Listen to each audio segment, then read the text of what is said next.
చదువుకోమంటుంటే దేనికి? ఒక చిన్న ఆశ ఉద్యోగం వస్తుందని మన ఆశ కూడా. వాళ్ళ ఆశ అంతా మన మీద ఉన్నదో, మన ఆశ కొలువు మీద ఉన్నదో. మన ఆశను అడియాస చేసేటువంటి దుర్మార్గులు, దొంగలు, జోకర్ గాన్లు ప్రభుత్వాలలో కూర్చున్నంత సేపు మనకి తిప్పలు తప్పది. ఇవాళ ఈ 2వ తారీఖు ఇస్తాడని నాకు నమ్మకం లేదు. ఒకవేళ ఇచ్చినా దాన్ని అమలు చేస్తాడని నమ్మకం నాకు అస్సలే లేదు. ఎలక్షన్ల ముందు 2 లక్షల ఉద్యోగాలు అన్నోడు ఇన్ని ఇబ్బందులు పెడుతున్నాడు, లాఠీలతో కొట్టిస్తున్నాడు. మళ్ళా ఎవరన్నా 10 మంది కూర్చుంటే లాఠీలతో కొట్టిస్తున్నాడు కదా. వీళ్ళు మనం మాటల తూటాలతోటి ఈ ప్రభుత్వాన్ని తెలంగాణ జనం లోపట అసమర్థ ప్రభుత్వం, చేతగాని ప్రభుత్వం, ఇది అబద్ధాల పునాదుల మీద అధికారంలోకి వచ్చిన ప్రభుత్వం అని జనం లోపల మనం ఎండగట్టకపోతే, ఎట్లయితే ప్రభుత్వాన్ని కేసీఆర్ ఎట్లయితే కూల్చినామో అదే స్పిరిట్ తోటి ఊపిరున్నంత మటుకు ఈ దొంగలు ఎంబడబడతామని చెప్పని మనం భీష్మించుకొని కూర్చోకుంటే, మనం ఎన్ని సభలు పెట్టినా ఈ చైతన్యం గ్రామాలకు వాళ్ళకి ఇది సరిపోదు. మనకి స్ట్రెంత్ సరిపోదు. ఒక్కరోజు కావాలనుకుంటే హైదరాబాద్ ను దిగ్బంధం చేసేటువంటి తెలంగాణ మూమెంట్ అప్పుడైతే చేసినామో అట్లా ఆర్గనైజ్ చేద్దాం. దానికి ఎంత 7 దాకా 6 దాకా పోదాం. తుపాకులు పట్టుకొని అడవిలో కూర్చొని కొట్లాడే రోజులు కావు ఇవి. అది అయిపోయింది, కథం అయిపోయింది. వాళ్ళకు కూడా నేను చెప్పినా, మళ్ళీ ఇప్పుడు చెప్తున్నా, రాండ్రి బయట జనం లోపల మస్తు సమస్యలున్నాయి. మనమే చంపుకునేది.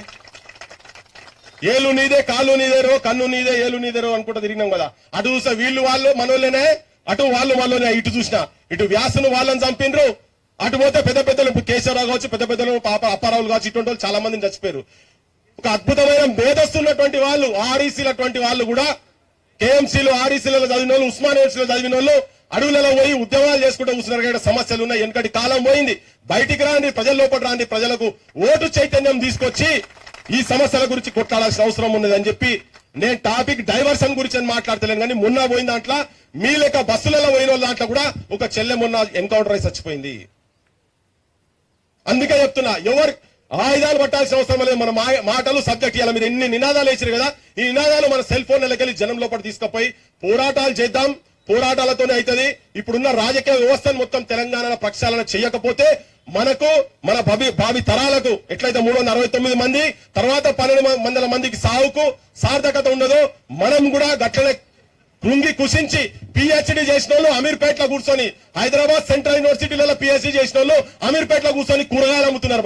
ఆటోలు నడుపుతున్నారు, దొంగతనంగా ఇటుకలు మోస్తున్నారు, ఇసుక మోస్తున్నారు, వడ్ల బస్తాలు మోస్తున్నారు. ఆ పనిని నేను కించపరచలేను. చదువుకున్న వాళ్ళు ఆ పని చేయాల్సిన అవసరం లేదని చెప్పి దీన్ని తిరగబడాలంటే ఐక్యతతోని కొట్లాడదాం. ఈ మీ సంఘం కూడా జేఎస్ఎన్ పెట్టారు కదా, అందరూ ఒక్కతాటి మీదికి రావాల్సిన అవసరం ఉన్నదని చెప్పి మీ అందరికి విజ్ఞప్తి చేసి ముగిస్తున్నా.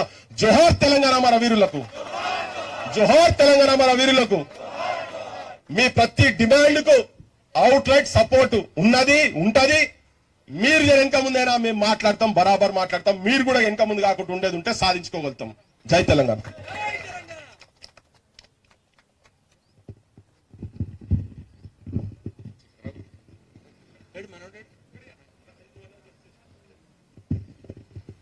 ఇది టైం లేదు మనకు. సార్ యాక్చువల్గా 2 o'clock పర్మిషన్. ఇప్పుడు ఆల్మోస్ట్ ఇంకా 20 minutes అయిపోయింది. ఇప్పుడు నిరుద్యోగులకు అండగా నిలబడి సపోర్ట్ చేసినందుకు ముఖ్యంగా మన జర్నలిస్ట్ విభాగం నుంచి తొలివెలుగు రఘువన్నని అందరూ ఒకసారి చప్పట్లు కొట్టండి. ధన్యవాదాలన్నా.